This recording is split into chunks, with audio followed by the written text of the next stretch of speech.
What's good, y'all? Welcome back to the CFL Commitment Series, where we are going to be talking about Jeremiah Conley, aka Big Play J, that Bethune-Cookman has landed. All right, so before I get started with this video, let me let y'all know right now, merch is on the way. It's coming.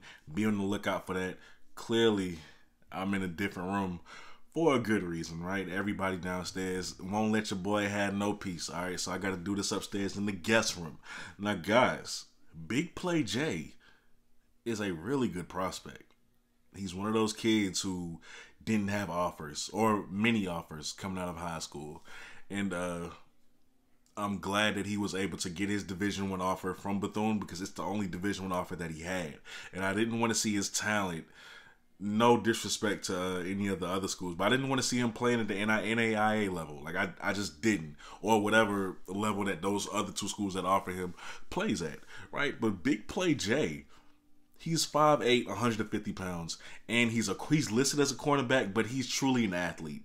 He is the definition of an athlete, and I'm going to tell y'all why, right? Because he's played every single skill position on offense and every single skill position on defense. He's been everywhere. Anything you can name, he's played in his all 4 years of high school. One of the top programs in Florida. At least that's what I was told. I don't know for sure because I'm not from Florida. But he went to Edgewater High School in Orlando, Florida, right? 5'8", 150. I guess that kind of explains why he didn't get the looks that he might have wanted.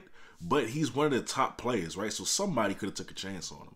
But anyway, coming out of high school, man, the only schools that wanted him besides Bethune was Allen University. Shout out to Allen right there in Columbia, South Carolina, and Florida Central Tech. Those were the only other two schools who were vying for his services.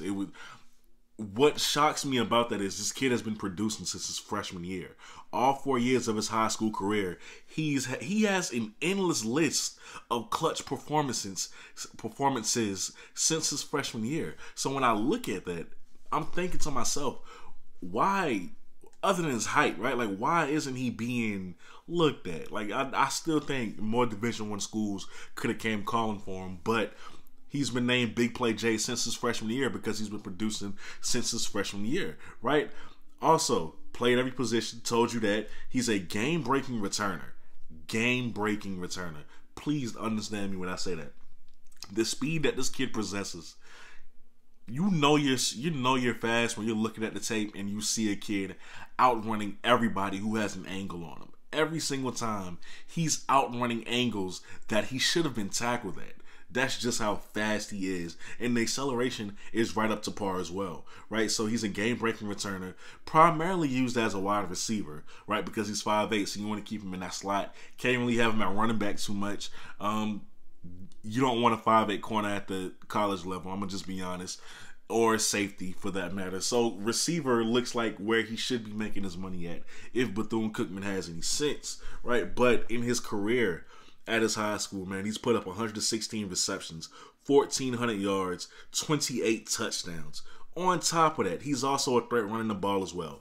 Equally dynamic, 1,008 rushing yards, 22 touchdowns, right? 5 returning touchdowns. That's kick and punt return together. On top of that, he has 8 interceptions in his whole career at Bethune-Cookman. And just for a fun fact, he has an older brother who is a redshirt freshman at Coastal Carolina. So his older brother's D1 as well. It just runs in the family, I'm assuming. Now, guys, you're seeing this tape. So you're seeing how electric this kid is. Bethune-Cookman needs to find a way to use him, not just in the return game, but in the slot game as well, because he's a playmaker. I would want to put the ball in his hands. See, a lot of schools, when they get these kids, these electric kids, not just at the SWAC, right, not just in the FCS, but in the FBS level, they don't know how to use them.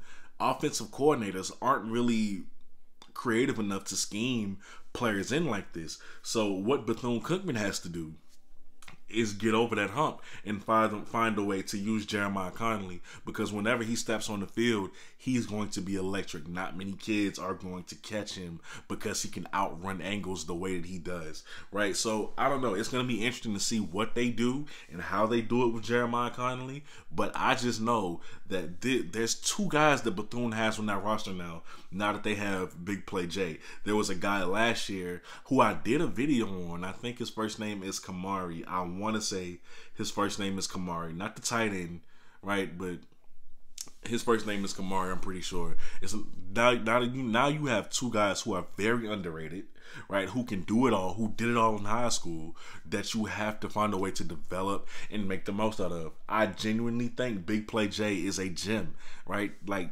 straight up, I really do. So I don't know. Hopefully Bethune can find a way to get something done with Big Play Jay. Hopefully. But we got plenty of time because my boy is only going to be a freshman, right? And he's probably not going to step on the field his freshman season, especially at 150 pounds. They're going to probably put some more weight on him, put some more muscle on him, and everything like that. Obviously, you can't do nothing about the height, but the weight you can definitely control. So with that being said, man, you're watching the CFL podcast. I go by the name of Kobe, and I'm out. Peace.